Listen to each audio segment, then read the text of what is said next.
तो अभी हमने इससे पहले दिल्ली सल्तनत के बारे में पढ़ा था, जिसमें हमने आपकी slave dynasty, Tughlaq dynasty, Khilji dynasty और लोधी डायनेस्टी, सैयद डायनेस्टीज के बारे में 5 डायनेस्टीज को मिलाकर आपकी सल्तनत दिल्ली सल्तनत का निर्माण हुआ था। तो वही चीज उसमें आगे जब वो एंड हुआ तो कौन सी सल्तनत शुरू हुई, क्या स्टार्टिंग हुई, वो बताया जा रहा है। और वो है आपकी मुगल सल्तनत शुरू हुई थी, मुगल काल शुरू हुआ था। तो अभी हमने वार्म अप क्वेश्चन में पढ़ा, Qutubuddin Aibak was the founder of slave dynasty, last Lodhi ruler was Ibrahim Lodhi and Babur came from Afghanistan. Okay, from the 16th to 18th century, 16वीं शताब्दी से 18वीं शताब्दी के बीच में a large part of the Indian subcontinent including Afghanistan was ruled by the Mughals। जो भारत प्रायद्वीप है उसका बहुत बड़ा हिस्सा अफगानिस्तान को मिलाते हुए वहां पर मुगल्स का शासन था। The Mughals who hailed from Central Asia conquered and ruled India for nearly 300 years। और जो मुगल्स थे इन्होंने मध्य एशिया से लेकर पूरा जो भारत था उसको जीत रखा था और 300 सालों तक यहाँ पर शासन किया, जिसे फर्स्ट आपके हैं बाबर। बाबर 1526 से लेकर 1530 तक इनका टाइम पीरियड रहा है। was an ambitious ruler born in a small place called Fergana in Central Asia। Central Asia में बाबर का जन्म हुआ एक छोटी सी जगह फरगना में। He became a ruler at the age of 11 और 11 साल की उम्र में ये शासक बन गए। अपने पिता, इनके पिता का नाम मिर्जा खां था। मिर्जा खां की डेथ के बाद ये शासक बन गए। He was a successful annexing Samarkand. सबसे पहले इन्होंने समरकंद को जीता, उस पर कब्जा किया, बट लॉस्ट इट सून, बहुत जल्द उसको हार भी गए, अलॉन्ग विद द फरगना, और साथ में फरगना को भी ये हार गए। However, he was successful in conquering Kabul. फिर उसके बाद इन्होंने 1504 में काबुल को जीता, काबुल पर अपना कब्जा किया। He was invited by दौलत Khan Lodhi to oust the unpopular Sultan of Delhi Ibrahim Lodhi. Delhi के जो सुल्तान थे उस वक्त इब्राहिम लोधी का जनरल था, आपने पढ़ा था ये दौलत खान लोधी के बारे में, पिछले चैप्टर में था। तो इसको बाबर को दौलत खान लोधी ने ही इंडिया इनवाइट किया था।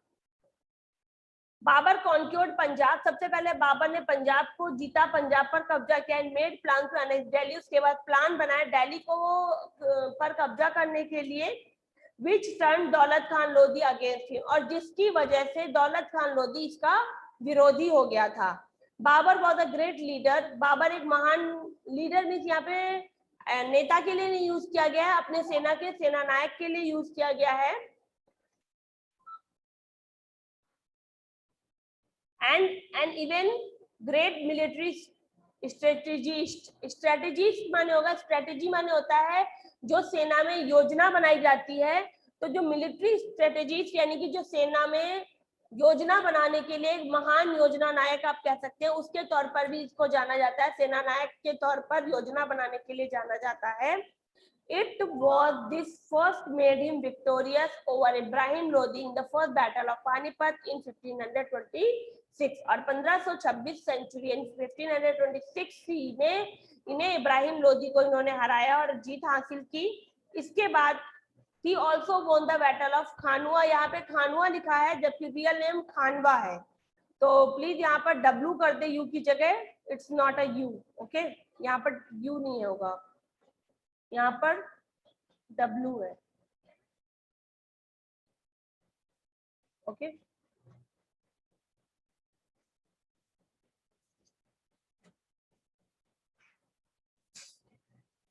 खानवा।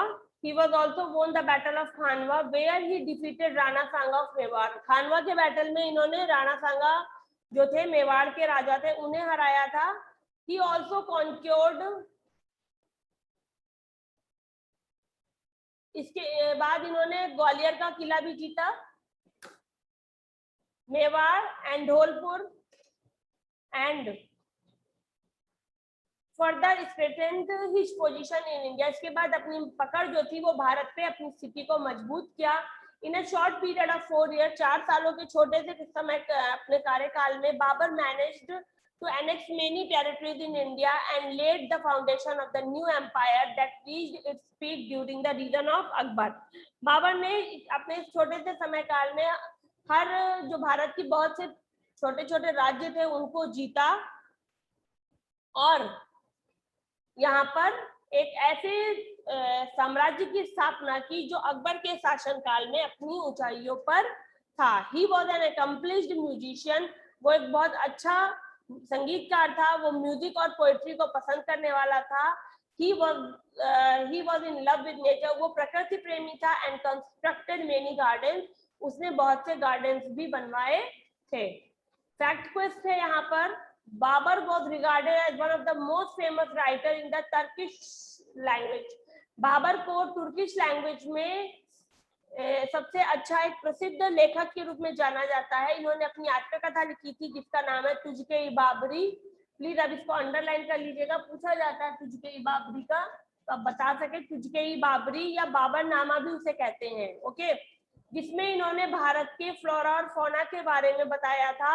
इसके अलावा इन्होंने यहाँ की जो ज्योग्राफी है, यहाँ का जो क्लाइमेट है, यहाँ का जो दोआब रीजन था उस वक्त का, उसके बारे में बताया था. And the life of the natives, और यहाँ के लोगों का जो जीवन था उसके बारे में भी बताया था. कैमरे बंद रखने का ही तरीको है आपके साथ रिजल्ट कि आप जो है जब आंसर पूछे जाते हैं तो बता नहीं पाते हो क्योंकि आप देख नहीं रहे होते हो ना मैं क्या बता रही हूँ, क्या अंडरलाइन करवा रही हूँ, इसीलिए आप बता नहीं पाते हो. कैमरे बंद कर देते हो जो सब लोग. मैम यस, एक सेकेंड.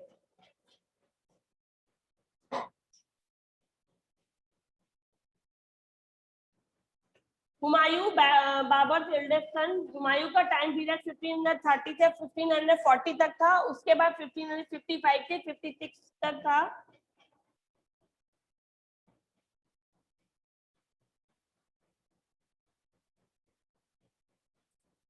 हुमायूं बाबर का एल्डेस्ट सन था, यानी बड़ा बेटा जो सिंहासन पर बैठाया गया. हुमायूं's life has been considered to be full of strife. जो हुमायूं था उसका पूरा जीवन जो था संघर्ष में था. बिटवीन 1530 टू 40, 1530 से 1540 के बीच में Humayun was in conflict with Sher Shah of Bihar and Bahadur Shah of Gujarat.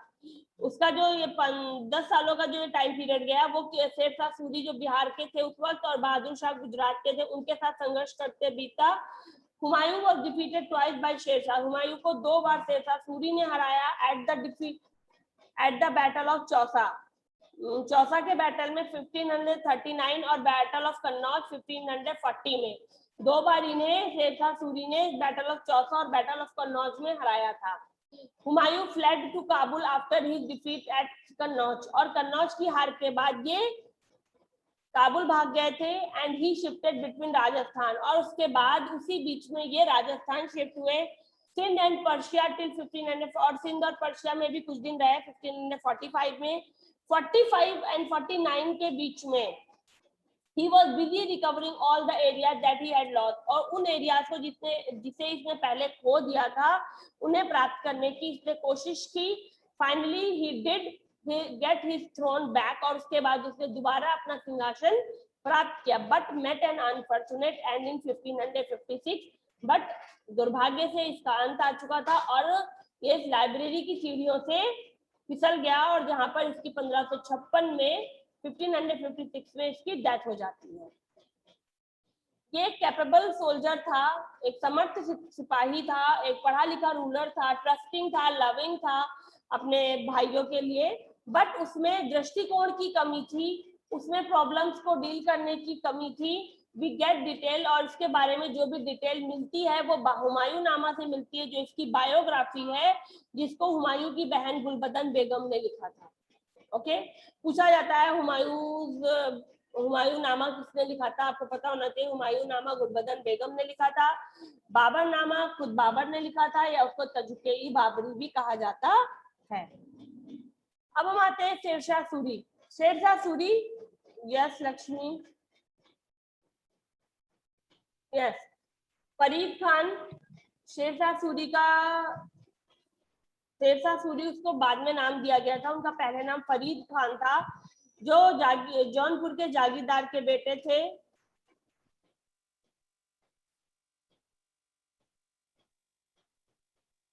He was proficient in Arabic and Persian, और ये पर्शियन और अरेबिक लैंग्वेज को जानने में प्रवीण थे। And tutor Jalal Khan the son of the ruler, और जो जलाल खान उस बिहार के शासक थे उनको उनके बेटे को पढ़ाते थे, ट्यूटर थे उनके। It is said that he killed a tiger during this time, और कहा जाता है कि इन्होंने उस समय पर शेर को मारा था, इसलिए इनको शेर खान की उपाधि दी गई थी।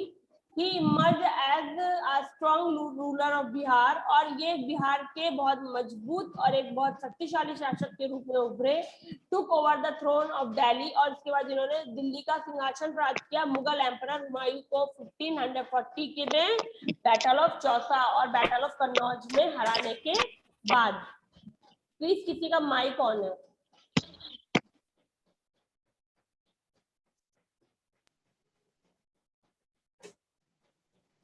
Sher Shah is remembered for his contribution in administration, प्रशासन में शेर शाह सूरी को उनके योगदान के लिए जाना जाता है। उन्होंने ही improved his administration and took care of smallest detail, हर छोटी से छोटी बात का अपने प्रशासन में ध्यान रखा। लार्ज स्टैंडिंग आर्मी को मेंटेन किया, उसके अलावा ब्रांडिंग ऑफ हॉर्स को मेंटेन किया, यानी घोड़ों की जो उस वक्त घोड़े यूज हो रहे सेना में उनकी भी क्वालिटी को मेंटेन किया। उन्होंने सोल्जर्स को स्पेशल इंस्ट्रक्शंस दिए थे नॉट टू ट्रैम्पल और डैमेज द एनिमीज क्रॉप, कि जो दुश्मन है उनकी फसलों को बर्बाद नहीं करना है। बहुत अच्छा पॉइंट इन्होंने दिया था। Several measures were undertaken to took after the travellers, और इसके अलावा उन्होंने जो यात्री आते थे उनके लिए भी कुछ कदम उठाए। उन्होंने सराय बनवाए थे और फलों के कुछ पेड़ भी लगवाए वहां पर। सराय कहते थे जो यात्रियों के रुकने के लिए जगह बनाई जाती थी वो, ठीक है, जिसे आप धर्मशाला के नाम से जानते हैं। To ensure the safety of the traveler on the highway and the road, special rules and regulations were made as protective measure from thief and robbers, और वो जो यात्रियों की सुरक्षा के लिए भी वहां पर प्रोटेक्टिव से अलॉट किए गए थे, यानी सुरक्षा की दृष्टि से भी यात्रियों को सुरक्षा प्रदान की गई थी। The introduction of new weight, उन्होंने नए वेट्स और मीजर्स को भी अनाउंस किया व्यापार में।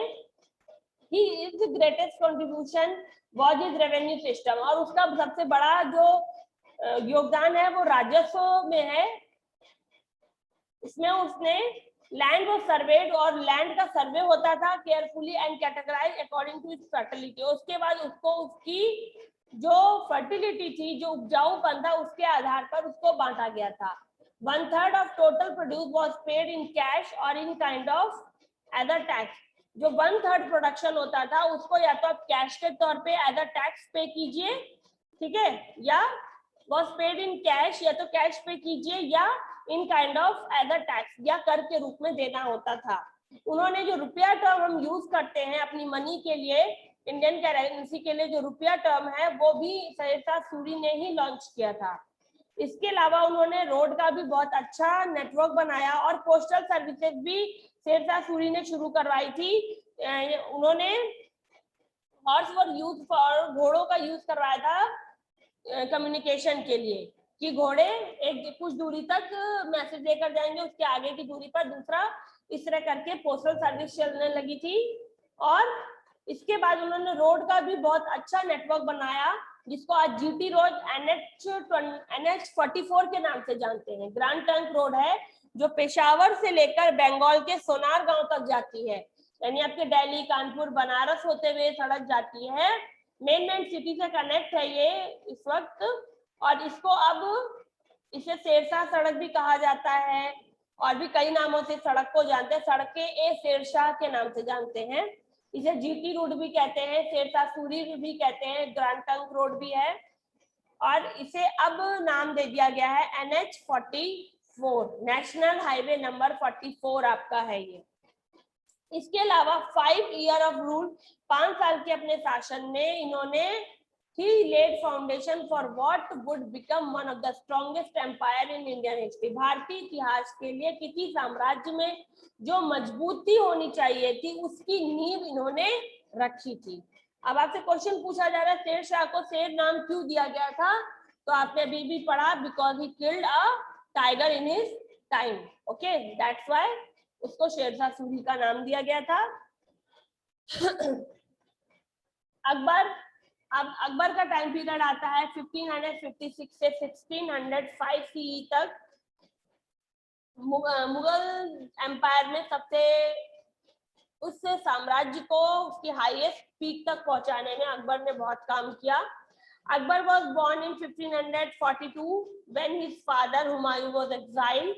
अकबर का जन्म 1542 में हुआ था जब उसके पिता एक्साइल मीन्स होता है देश निकाला पर थे या भागे हुए थे। एट द एज ऑफ 13 साल की उम्र में अकबर को पंजाब का गवर्नर बना दिया गया था।